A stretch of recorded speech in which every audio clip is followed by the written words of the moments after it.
so excited today to introduce my husband to you as a speaker for today's meeting.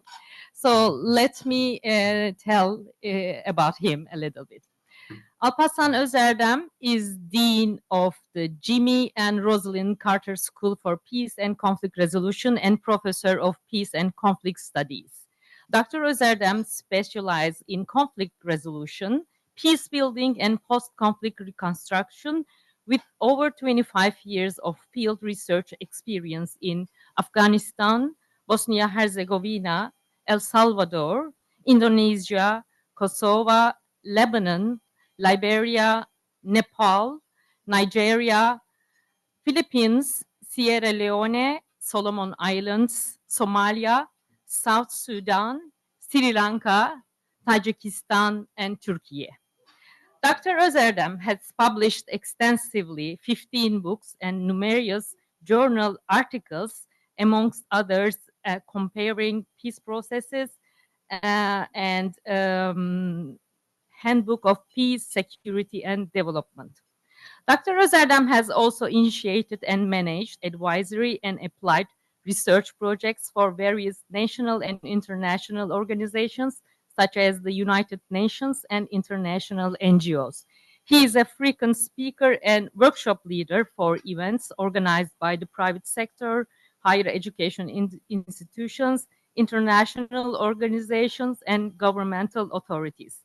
He received his Professor Extraordinary in Politics title from Stellenbosch University, South Africa in 2017, and a visiting professorship from Jiangsu University in China and Coventry University in 2019 in the UK.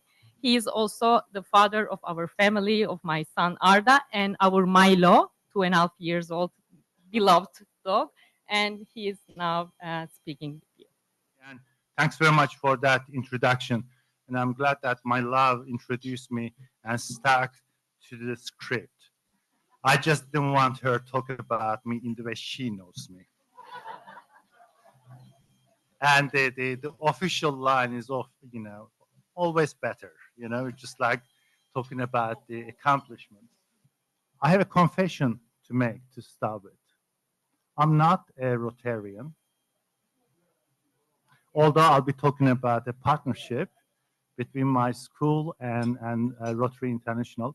And you say not yet, that's true. And in fact, I've been honored as the honorary Rotarian in all places, but in Juba, in South Sudan.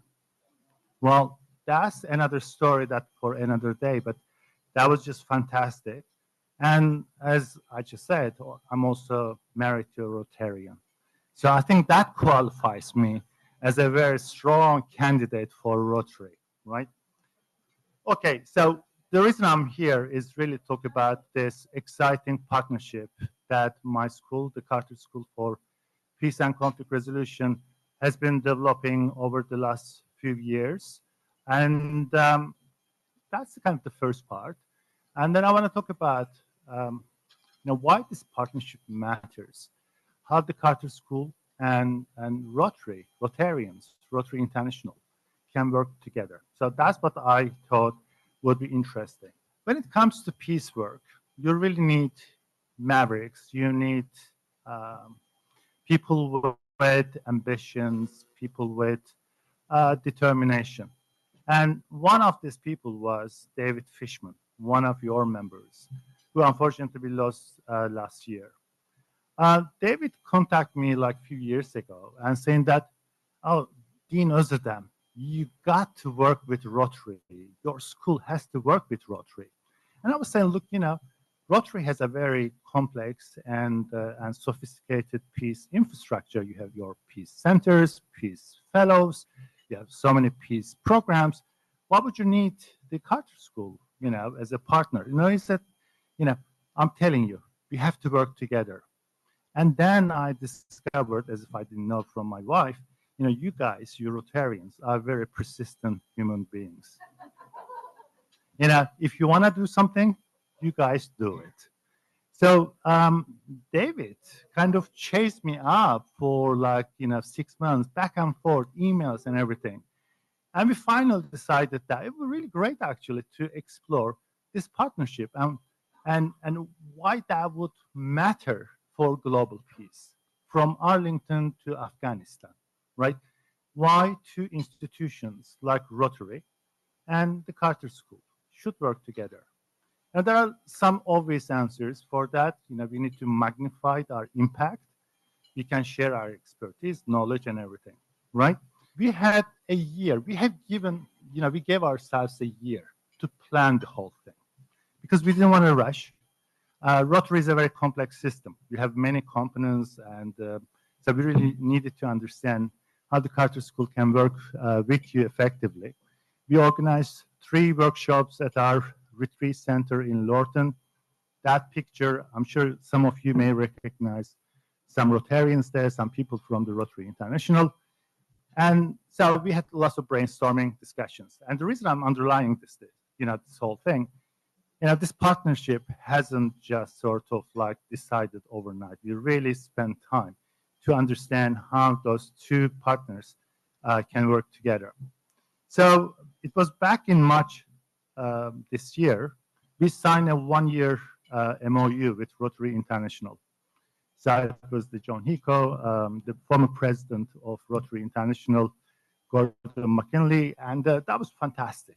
So that 1-year MOU identified 4 pillars of work that the Carter School has been implementing since March in order to show that in this partnership we can do things slightly differently but more effectively so that we can be hopefully a strategic partner starting from next year. So that's overall goal, what we are trying to achieve here. The 4 pillars that we are talking about here. To start with, we have a selection of incubation and acceleration peacebuilding projects. So Rotary is famous of implementing a wide range of peace-related projects, and Rotary, according to Rotary International and you folks, Rotarians, whenever I talk to you, you say, well, peace is in our DNA. I mean, that's a very strong claim to make. So we want to see how that incubation and acceleration of peacebuilding projects can be done. We are trying to generate modalities. So, for example, peacebuilding in Cyprus, a divided society, right? Both sides of the island, Greek and Turkish Cypriots. How can we mobilize Rotarians and Rotary clubs on the both sides of the island, as well as the guarantor states from the UK, Turkey, and Greece for that common purpose? I think that's a really interesting question. So that's one of our incubation peacebuilding projects that we are implementing at the moment. Another one is from Sri Lanka. We are looking at the role of music and arts in peacebuilding after a protracted civil war. The third one is a project of urban peacebuilding, which is being implemented here in Baltimore and DC. And in each of these projects, we are looking at the ways of mobilizing the resources and the capacities of Rotary and working with them as a Carter School to see what that partnership could benefit in terms of scalable impact in the future. We do lots of connections. We have one of the largest peacebuilding databases called Better Evidence Project. So we are hoping that the Rotary Peace projects will be part of that database. So anytime as Rotary clubs, when you implement a project related to peace, you'll be able to go and see what's been done in other parts of the world, what evidence we have for success, and what you should do, right? And I think rather than inventing the wheel again and again, that will be a really interesting resource for Rotary and their peace work. The third element of the partnership is education. So we are preparing a portfolio of training programs for Rotarians. This may be at the club or the district or at the zone level, but pretty much about peacebuilding projects, how to plan, implement, monitor, and evaluate those projects. And finally, this is the fun part. We're organizing peace salons. These are the intimate gatherings of Rotarians and others to think about the issues related to peace, and also opportunities for fundraising for our partnership. Okay, so that is in a nutshell what this partnership is about. I want to talk about why we should work together. Okay? And I thought, as this is a kind of lunch meeting, it would be good just to use some visual aids here. And you may think that is a totally crazy idea, but I'm going to do it anyway. So I'm using some works of art, some really famous paintings, as the kind of the starting points for our dialogue, our discussions, okay? And just kind of really explain what that peace work is about and why we should work together. So the first painting that I want to share with you is by Goya. I'm sure you must have seen this, one of the most famous works of Goya, the 3rd of May. It is really quite a amazing painting because it shows that during the Peninsular War in Spain, rebels being assassinated, being killed by the French soldiers. It really gives you the feeling of like the man with the arms, up in the air, wearing white, symbolizing innocence, and faceless French soldiers killing the man. And you cannot quite see it on the screen, but the fear of fear that you can see on the faces of the onlookers, other rebels. The reason I want to use this painting really just to sort of remind ourselves what we are dealing with. When it comes to peace work, you are dealing communities affected by violence at the utmost degree. And the impact of that violence really leaves huge traces of trauma and division and polarization and destruction, right? So that is the first thing we need to remember.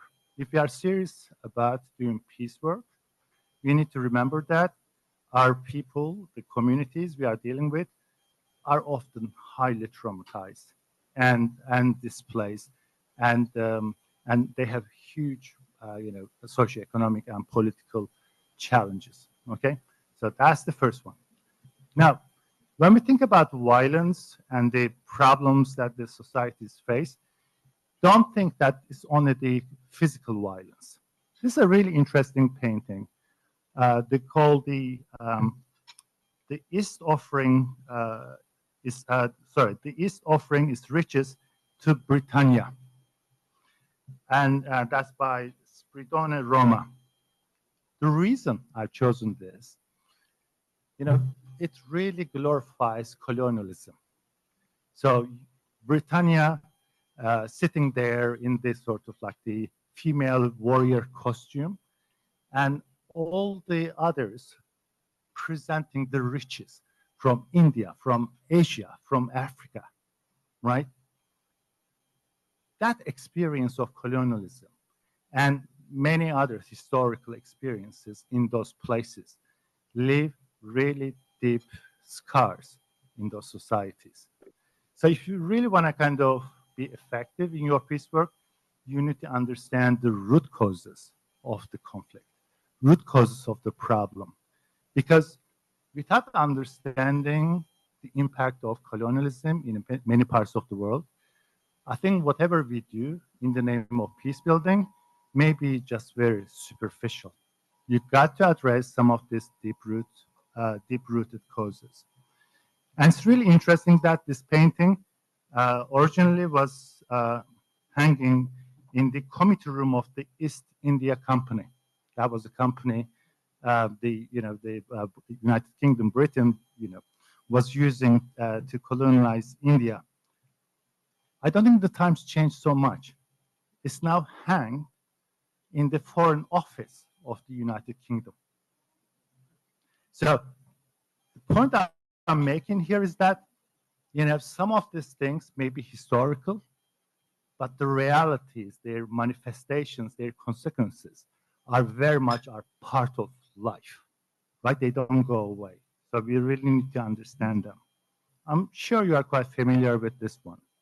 And I think it's a beautiful painting by Norman Rockwell, The Problem We All Live With. Okay, so Ruby Bridges, a 6-year-old African-American girl being marshaled by field marshals, taken to the school.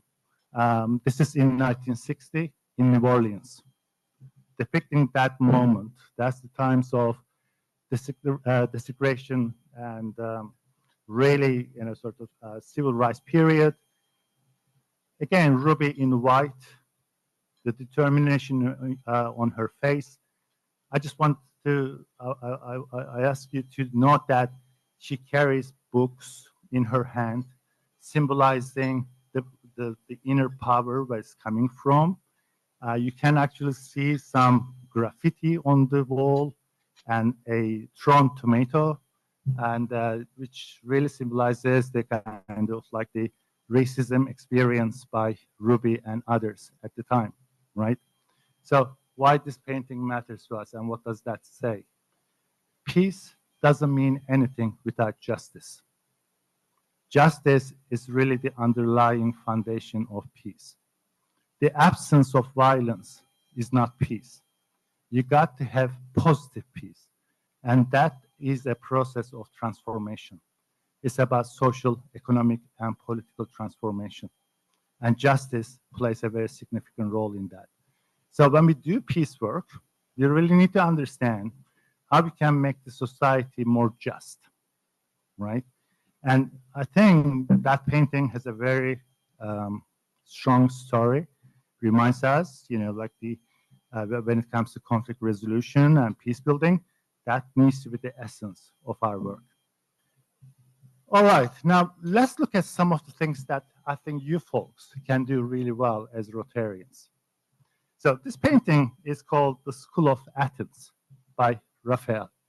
I think it's one of the masterpieces of the High Renaissance. Unfortunately, the screen is not that good that you cannot see the details, but it really depicts all the philosophers and scientists, including Socrates and Aristotle and others. And in terms of his perspective and everything, if any of you is interested in, with fine arts, you would really appreciate that. This is one of the landmarks of the High Renaissance paintings. But for me, this is a really good example of why dialogue matters when it comes to conflict resolution and peace building.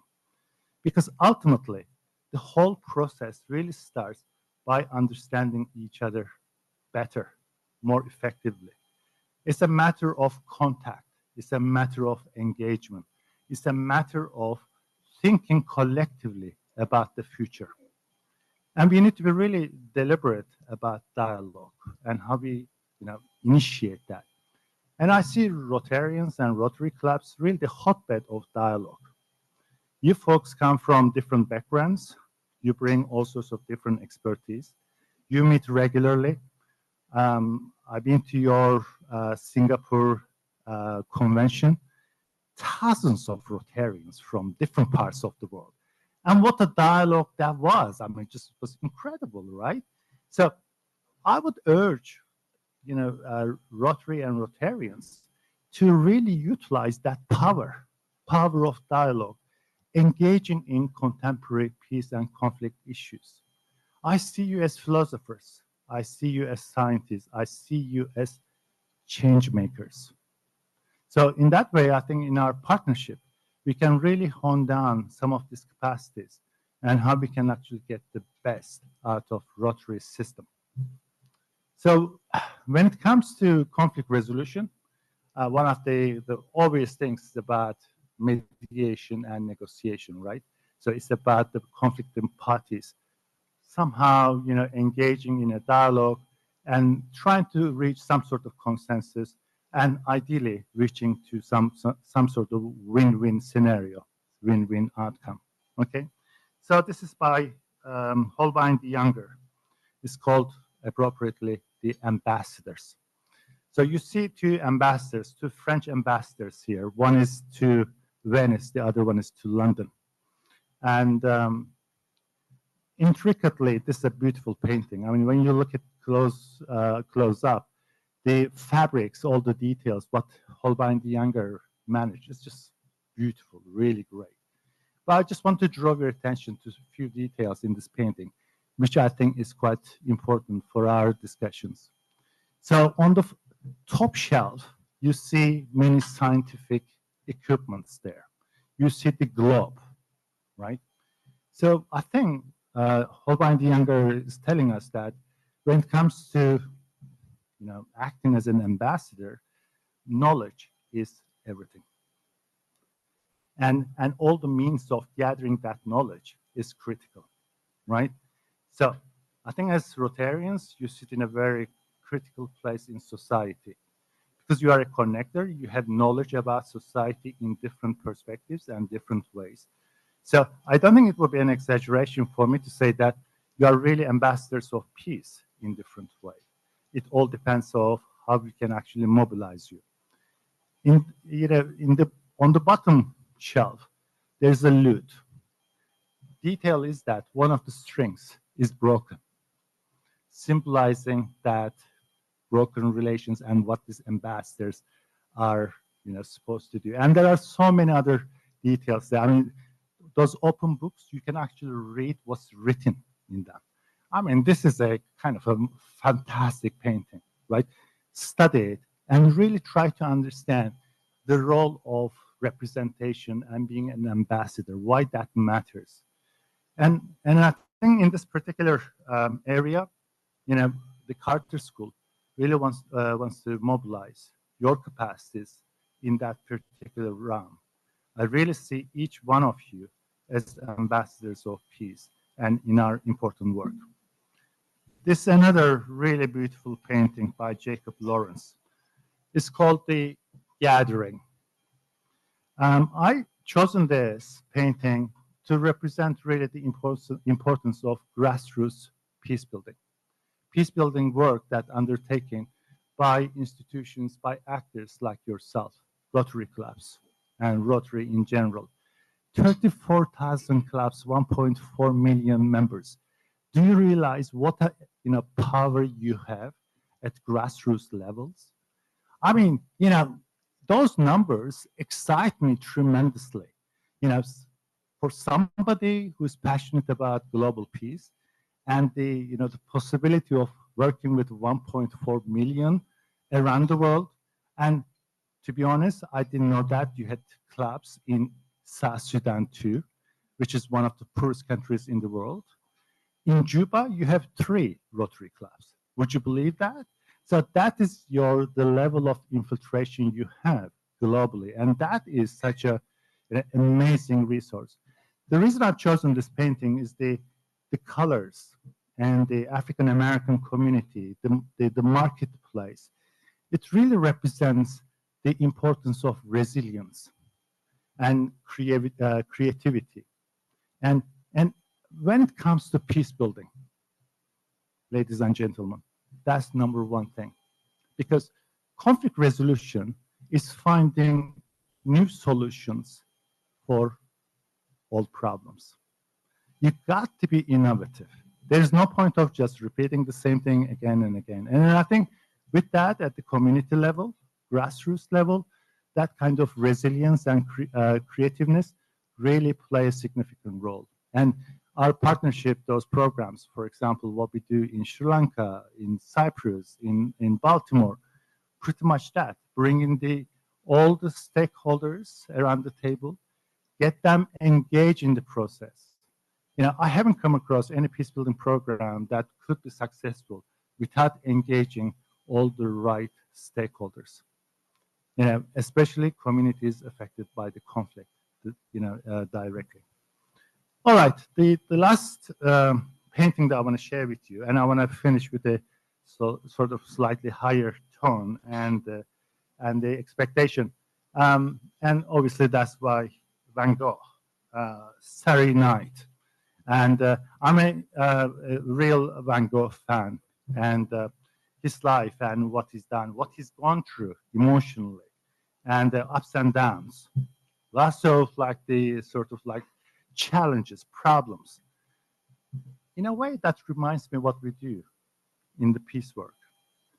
Peace work is not something that you can just plan, implement, like just a normal project. Peace work, you got to bear in mind that there will be many ups and downs. There will be lots of issues dealing with traumas, dealing with the ingrained problems, complexities. You got to engage in complexities.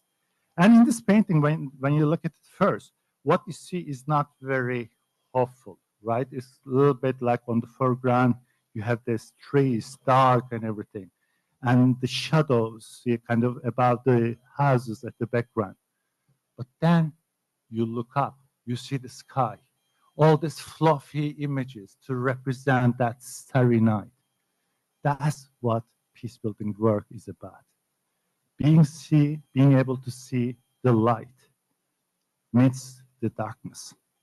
Being able to concentrate on the opportunities for peace building, the rightness for peace building.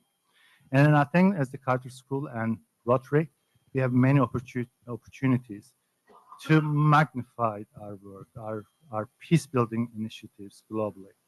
And our expertise in conflict prevention, peace building, and conflict resolution. And your know-how, your expertise, your capabilities, your resources on the ground. I think this is a marriage made in heaven. And I'm really thinking that, as soon as we are able to sign the strategic partnership with Rotary International, it's going to be just a very exciting process for all of us. So with that note, thanks very much for your attention. And please do study these paintings. They are beautiful. They are really intricate. They have lots of messages. And with that, if you have any questions, if you have any time, I would more than happy to take them. Thank you. We just wanted to know if we could get a copy of all the pictures, and we can. Can I ask your name? Sorry. My name is Jerry Murphy. Jerry, I have a collection of paintings. This is just a kind of a small one, a small sample. Those paintings, the art world, the artists, the way they engage with the issues of the contemporary issues or the humanity issues, it's just so revealing.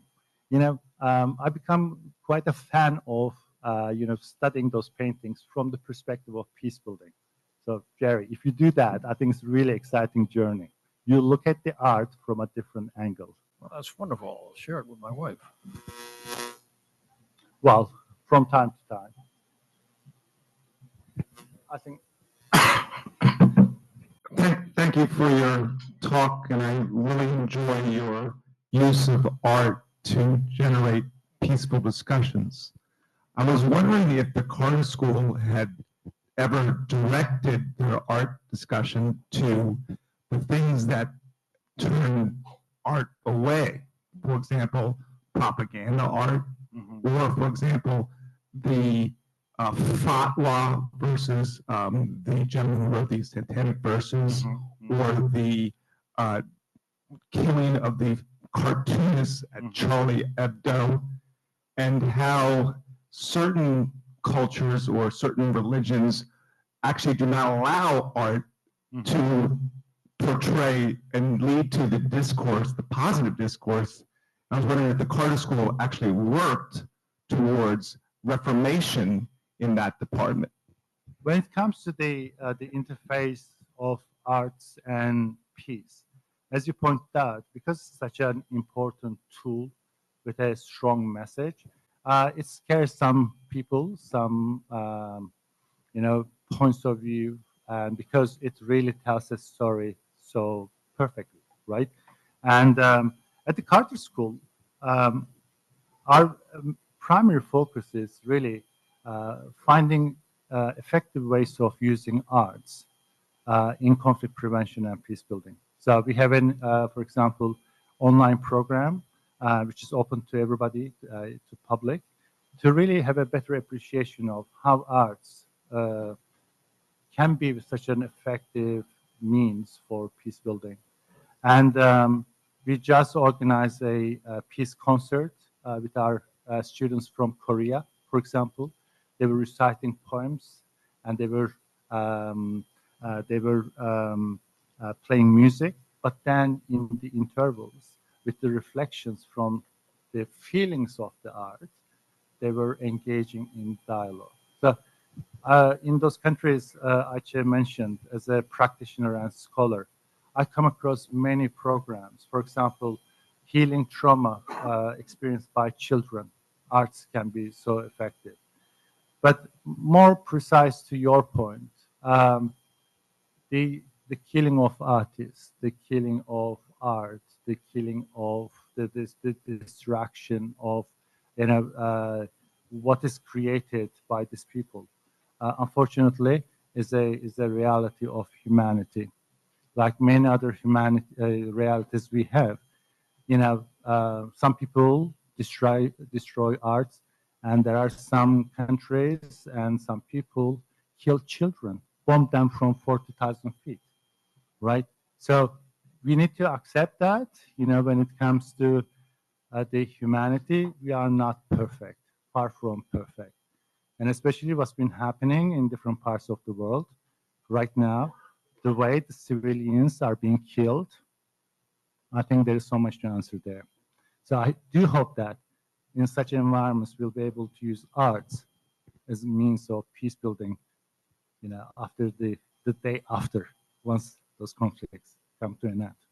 Beautiful work that you've done today. Thank you.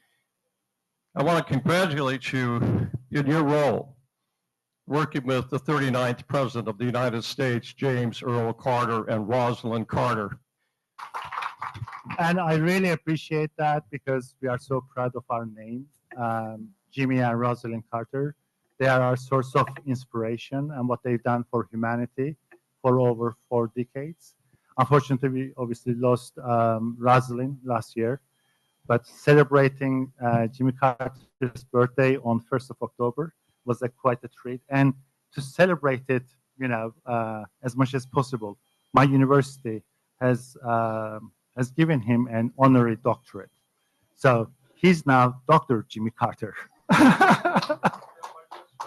My question to you is, does your department concentrate? I think dialogue is fine, but I studied nonviolent communication about 20 years ago, and I found it easy to lose the practice if you're not constantly trying to remember that the words we choose really matter. So I wondered how much your department emphasizes that as part of dialogue. Thank you. For the Carter School, when it comes to conflict response, although our name is conflict resolution, we recognize that often we go and intervene just to manage conflicts, so those conflicts don't become problems for the Western interest. So that's a way of responding, but not really a kind of good way of responding, especially for the needs of war-affected people. Resolution is about halting the conflict, peace agreements, somehow bringing the conflict to an end, giving peace to an opportunity. And dialogue is really important, but perhaps in a more formal way in terms of negotiations. And the third term we use, which is, I think, really important, and I think you mentioned, conflict transformation. And that's all about dialogue, empathy. That's about engaging the parties, not only between the parties, but internally within the parties. Because we often make generalizations, right? We talk about Palestinians and Israelis as if that they all believe in the same thing and they have the same view about the war. I mean, there are many groups in both parties which really believe in peace, and they've been working together for decades in order to build a foundation for meaningful dialogue. So giving the conflict transformation an opportunity, right? And you know what? Often those people are like you, not necessarily kind of having the title of I'm a professor of peace and conflict studies, or I'm the ambassador of so-and-so, I'm the president of this and that. These are people from all walks of life. And then I think, there may be quite a bit asymmetry between peace work and the war work, the violence, in terms of how much money we spend for waging war, killing people, in comparison to how much money actually we do for peacemaking. But you know what? Our main strength comes with our numbers. We are in majority. I think we really need to recognize that if we believe we can change the world for better, for more peaceful environment, we can do that, because it seems to me that the media and the politicians are trying to teach us learned sort of helplessness. They want us to feel helpless, and they want us to feel that, oh no, nothing I can do. I'm just an ordinary person. You know, I'm a doctor, I'm an engineer, I'm a financial analyst. I'm saying, actually, there's so much you can do. It's the recognition of your inner peace, your inner power, and then starting to change your community, your society, your country, right? So I really congratulate you to have that kind of passion and taking these courses. And I think that's a really great way of engaging in our society with our contemporary challenges in an effective way. Thank you for that.